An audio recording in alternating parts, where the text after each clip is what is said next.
આ વખતે અમે પ્લાન કરીને આવ્યા હતા હમટા માટે જૂન મહિનામાં. સૌથી પહેલાં ગ્રુપ સાઇઝના લીધે કરીએ નહીં કરીએ એવું થતું હતું. પછી એવું વિચાર્યું કે ચાલો એક ચક્કર લગાવી આવીએ હિમાલયમાં ફરીથી. તો ફક્ત 6 પાર્ટિસિપન્ટને લઈને અમે હમટા માટે આવ્યા. અને હમટાની કન્ડિશન જોતાં એવું થયું કે હમટા આ સિચ્યુએશનમાં તો આપણે નથી કરવું, કારણ કે અમને પહેલાંથી જ થોડું ભીડભાડવાળી જગ્યાઓ પસંદ નથી. હમટાનું ક્રાઉડ અને એ બધી પરિસ્થિતિને જોતાં અમે નક્કી કર્યું કે અમે લાહુલ વેલીમાં ઘેપન લેકનો ટ્રેક કરીશું, જે હજી એટલો પોપ્યુલર નથી. ગુજરાતથી સૌથી પહેલું ગ્રુપ અમારું છે જે ઘેપન લેકનો ટ્રેક સબમિટ કરી આવ્યું. અત્યાર સુધી ગુજરાતથી મારા ધ્યાન મુજબ કોઈ પણ ગ્રુપે ઘેપન લેક સબમિટ નથી કર્યું. અને ઇન્ટરેસ્ટિંગ વસ્તુ એ છે કે અમે એક્સપિડિશન સ્ટાઇલમાં ટ્રેક કર્યું, કારણ કે અમારું પ્લાનિંગ હતું હમટા માટે. તો અમારા એજન્સીઝને બધે બુકિંગ અમે કર્યું હતું, પછી કેન્સલેશન થયું અને ઘેપન જાતે કરવાનું હતું. એટલે અમે 2 પોટર અને 1 કુક અને 1 ગાઈડ એમ 4 જણાનો સ્ટાફ લઈને અમે 7 જણા પોતે બધો સામાન એમની સાથે ઉપાડીને 9 કિલોમીટર સુધી અમારી જે સમિટ કેમ્પ લાગી, 2 કેમ્પ સાઇટ અમે બદલી હતી. એ 2 કેમ્પ સાઇટ બદલવા માટે ટેન્ટ, સ્લીપિંગ બેગ, કેરી મેટ આ બધું જાતે ઉપાડીને અમે કર્યું. તો એ એક એચિવમેન્ટ છે, કારણ કે ફર્સ્ટ ટાઈમર છે આમાં અમુક લોકો અને અમુક રિપીટ છે. તો આટલો લાંબો ટ્રેક વિથ લગેજ જાતે ઉપાડીને કરવું એ એક બહુ જ શું કહેવાય અલગ વાત થઈ ગઈ. કારણ કે આપણે ત્યાંથી ગુજરાતીઓને ફરવાનું કેવું હોય કે બધી વ્યવસ્થા હાથમાં જોઈએ. અને આ અનુભવ એકદમ અલગ રહ્યો અમારો, કારણ કે બંને કેમ્પસાઇટ અમારી એકદમ સુપર પ્લેસ પર હતી, જ્યાં અમે નાઇટ સ્કાય પણ એન્જોય કર્યું. મિલ્કી વે અમને રાતે દેખાતી હતી. માઉન્ટેન્સ જે અમારી સામે હતા એ બધાની પોઝિશન એવી હતી કે અર્લી મોર્નિંગ પણ ગોલ્ડન થાય અને સાંજે જ્યારે સનસેટ થાય ત્યારે પણ ગોલ્ડન થતા હતા. તો મેં અત્યાર સુધી જેટલા પણ ટ્રેક કર્યા છે હિમાલયાઝમાં, તો એવી કોઈ પ્લેસ મેં હજી સુધી એક્સપ્લોર નથી કરી કે નથી કોઈને કરાવી જ્યાં ગાડી સવારે અને સાંજે બંને સમયે પીક ગોલ્ડન થતી હોય. આ પીક્સનું બધું પોઝિશનિંગ એવું હતું કે મોર્નિંગની લાઇટ પણ એના પર આવે અને ઇવનિંગની પણ આવે. જનરલી કેવું થતું હોય, ઈસ્ટમાંથી સનસેટ થાય વેસ્ટમાં, તો સવારે જે પીકો ગોલ્ડન થતી હોય આપણને દેખાતી હોય સામેના ભાગે, તો એની પાછળ સનસેટ થતો હોય ત્યારે ઇવનિંગની ગોલ્ડન લાઇટ એના પર આવતી નથી. પણ આ બધી અમને મજા કરવા મળી. આખી જે ટ્રેલ હતી એ અલગ અલગ સુંદર ફૂલોથી ભરેલી હતી અને ખૂબ જ રમણીય વાતાવરણ હતું. લેક 13,580 ફૂટ પર હતું. ત્યાં અમે બધાએ જાતે ચાલીને સમિટ કર્યું. અને લાસ્ટ ડે જે અમે સમિટ ડે કર્યો હતો, તો એ ટ્રેક અમારો ટોટલ 23 કિલોમીટરનો થયો, કારણ કે બપોરે થોડું બેડ વેધર હતું અને અમે લિમિટેડ રાશનને એવું લઈને ગયા હતા. તો અમે રિટર્નમાં એક નાઇટ જે બીજું વચમાં સ્ટે કરવાના હતા એની જગ્યા પર અમે સીધા રોડ એન્ડ સુધી નીચે આવ્યા. તો આ એક એચિવમેન્ટ કહેવાય બધા પાર્ટિસિપન્ટ માટે. હું બધા પાર્ટિસિપન્ટના માટે ખુશ છું કે બધા ત્યાં પહોંચ્યા અને જગ્યા, વાઇલ્ડ લાઈફ, ફ્લાવર્સ, વેલી, માઉન્ટેન્સ અને નાઇટ સ્કાય આ બધી વસ્તુ એમણે એન્જોય કરી.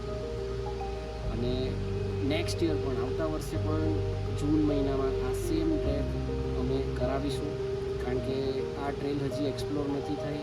જે ક્રાઉડેડ પ્લેસીસ છે ત્યાં આગળ જવામાં કાંઈ મજા નથી. તો લેસ ક્રાઉડેડ જગ્યા ઉપર ઓછી ગ્રુપ સાઇઝમાં આપણે આવા ટ્રેક ફરીથી કરીશું. મારો એક્સપિરિયન્સ એ બહુ જ સારો રહ્યો છે. This was my first ever track and difficult હતો ઓફકોર્સ, પણ બહુ જ મજા આવી હતી. લાઈક ચઢાણમાં મને તો બહુ જ પ્રોબ્લેમ પડ્યો હતો. મારી હેલ્થ એટલી સારી છે, સ્ટીલ મેં આખો ટ્રેક પૂરો કર્યો છે.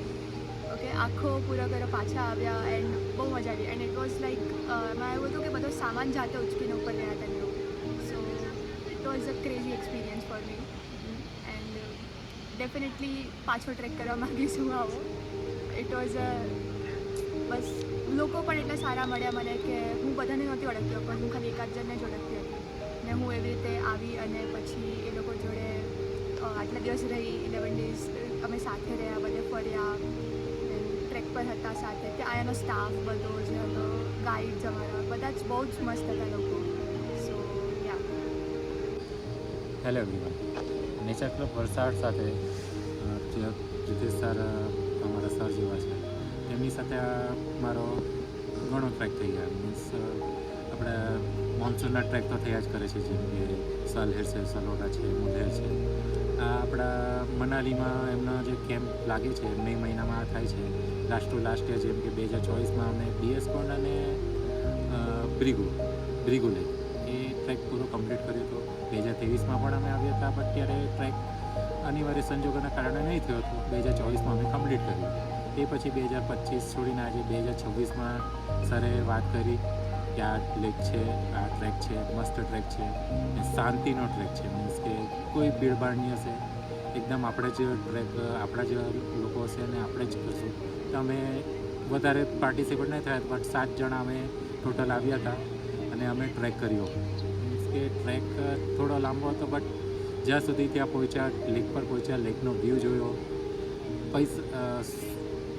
માઇન્ડ ફ્રી થઈ ગયું એકદમ ફીલ શાંતિથી બેસા મજા આવી ગઈ ને રિટર્ન થયા અને આ જે કેમ્પ સાઇટ પર જે નીચે રાખો છો જગા મસ્ત છે ફૂડ ઓસમ છે સરની સાથે ફરવાનો એક્સપિરિયન્સ સરની ગાઈડન્સ સર જે જણાવે છે નેચર વિશે જણાવે છે તે પણ જબરજસ્ત છે સો એક્સપિરિયન્સ હવે મેં વધારે નહીં બોલી શકું બટ સર સાથે એકવાર તમે આવીને એકવાર સરની સાથે ફરો એમની સાથે ટ્રેક કરો તમને બહુ જ સારું લાગશે કરી શકે મતલબ So basically, this was our second trek with her. Previously, અમે 24માં આવ્યા હતા all of us. ત્યારે અમે બિયાસકુંડ અને ભૃગુ કર્યું હતું. This time we did ઘેપનથી. So it was a very good experience. થોડા સ્ટ્રિક્ટ છે બટ ઓફકોર્સ રિક્વાયર્ડ છે. એમાં તો મજા આવે એક્ઝેક્ટલી મતલબ ડિસિપ્લિન નહીં હોય તો તમે કંઈ નહીં કરી શકો લાઈક આટલા ડિફિકલ્ટ ટ્રેક્સ તમારાથી નહીં થાય ડિસિપ્લિન નહીં હા હોય તો બેઝિકલી અમને એ ડિસિપ્લિનની રિક્વાયરમેન્ટ હતી અને but it was way to fun also. પણ સર હાથે મજા આવે હે પણ રખડવાનું એટલે મજાક મસ્તી ને વધારે પડતી મજા જ એમાં આવે સર જોક કરે એટલે જબરજસ્ત he is strict he is funny and બહુ ફન પર્સન This છે PJ is something you need in your Yeah, life. મતલબ જે મને આ ટ્રેકમાં realize exactly and we are gonna use his PJs like for real we are gonna use it yeah and એની પાસે knowledge વાવ knowledge તો બહુ વધારે છે લાઈક તમે એક વર્ડ બોલો એમને એ તમને કલાક એક વસ્તુ પર જ્ઞાન આપી દેશે તમે- બસ એ નોલેજ ના લીધે જ પણ આપણે ઈઝી પડ્યું ને ટ્રેક યા ફોર રિયલ એ નોલેજ નહીં હોય તો પછી Yeah. આપણે ટ્રેકમાં પડવાના ચાન્સીસ Yeah. વધી જાય and the most amazing part એ છે કે અહીંયા તમે આવો ટ્રેકિંગ માટે સર વેધર પ્રમાણે બધું કરે લાઈક અમારું ટ્રેક બીજું હતું બટ વેધરના હિસાબે ભીડના હિસાબે અમે શાંતિથી ટ્રેક કરી શકીએ અમારો ટ્રેક અમેઝિંગ થાય એના માટે સરે તરત લોકેશન ચેન્જ કરી એન્ડ એટલું મસ્ત ટ્રેક થયું છે અમારું જે બી હતું yeah and it was a very best decision જે સરે લીધો છે and one more point Yeah. મતલબ આ વખતે તો 7 લોકો હતા તો it was easy for him to like make sure કે બધાના હિસાબે બધું ચાલે છે but it was also the same while we came in 24 like આટલા બધી ભીડ હોય તો બી સરને ખબર છે કે કોનું પોટેન્શિયલ કેટલું છે Exactly. ઇન 24 સરે અમને મને અને રિયાને મતલબ I am talking about the girl part કે અમને કહી દીધું હતું કે તમારામાં મને ખબર છે તમારથી ચડાવવાનું છે તો you are directly selected for Bhrigu and તમે વોક કરવાનું છે and he pushed us that far કે અમે કર્યું લાઈક મારું તો ફર્સ્ટ ટ્રેક હતું ભૃગુ એન્ડ સ્ટીલ મારું બી. વી ડીડ યા મતલબ આટલું મોટું ટ્રેક તો મારું પણ ફર્સ્ટ હતું હું નાની હતી ત્યારે સર જોડે 2 ટાઈમ ગઈ હતી બટ એ બહુ નાના ટ્રેક્સ હતા આટલું મોટું ટ્રેક મારું પણ ફર્સ્ટ ટાઈમ હતું એન્ડ હી વોઝ લાઈક કે તમે જાઓ તમે કરી શકો છો તમારામાં પોટેન્શિયલ છે તો એમને ખબર પડી જાય કે કેવું માણસ કેવું છે so it is very good thing and he pushes you to your limit so that's a I feel it's a very much required thing if તમે જાઓ છો તમે કમ્ફર્ટ ઝોનમાંથી નીકળો છો તો I think you need someone જે તમને push કરશે કે yeah that come on you can do it and all that so and yeah best part પેરેન્ટ્સના માટે આ વસ્તુ મેં બોલી શકું કે એ ઓલવેઝ તમારી સેફટી જોઈ ઓલવેઝ safety તો બહુ એવું સારું. એક બી પોઈન્ટ નથી આવ્યું જ્યાં અમે અનસેફ ફીલ કર્યું છે ઇવન વાઇલ ટ્રેકિંગ સો આ બહુ બેસ્ટ પાર્ટ છે ટ્રેકિંગ ખાવાનું Yeah. મારીને બધું જ કશે food trekking transportation safety everything બધી જગ્યા પર હતું Yeah. એમ સેફટી વગર આ સર તમે આગળ ભૂખા ખસતા તમે બી નહોતા. ભૂખા નહીં રહેશો ને એ બી મેક શ્યોર કરશે હા so best part like So- parents should know that એમની જોડે જવાનું ઇઝ વેરી વેરી સેફ હા ને આપણી બધી ઈચ્છા પૂરી કરે યા એન્ડ તમે કઈ બી અમારી ઈચ્છા જિંદગી મૂકો પૂરી કરી છે. એ પૂરી કરશે એ ખીજવાશે બી એ મોડા બનાવશે પણ એટ ધ એન્ડ એ તમારી ઈચ્છા પૂરી કરશે કે ચાલો ઠીક છે So કરી લઈએ basically, to sum it up, it's a whole package. તમને Yeah. ફેમિલિયર ફિલિંગ આવશે, તમને આમ થોડું પેલું બી થશે કે સર બહુ ખીજવાય છે, બટ ટ્રસ્ટ પણ એ મી, આપણા it's માટે જ so safe worth માટે it. છે. All like of in it the is worth and it. તમને લાગશે એ ખોટું નહીં ખીજવાયેલા ને તમે પોતાને જે તમારામાં ચેન્જ આવશે ને તમે બહુ ખુશ થશો એ વસ્તુથી and you like sir thank you so much for this હા આપણા It's worth મનમાંથી it. બધું ફિયરનેસ બહુ ઇઝીલી નીકળી જાય ડોક્ટરના Yeah. પાસે તો નહીં જવા હોય પૈસા Exactly. ખર્ચવા માટે તો વન ફાઇનલ લાઈન સર સાથે ટ્રેક કરવાનો is not for the faint Faint-hearted. Heart Thank you.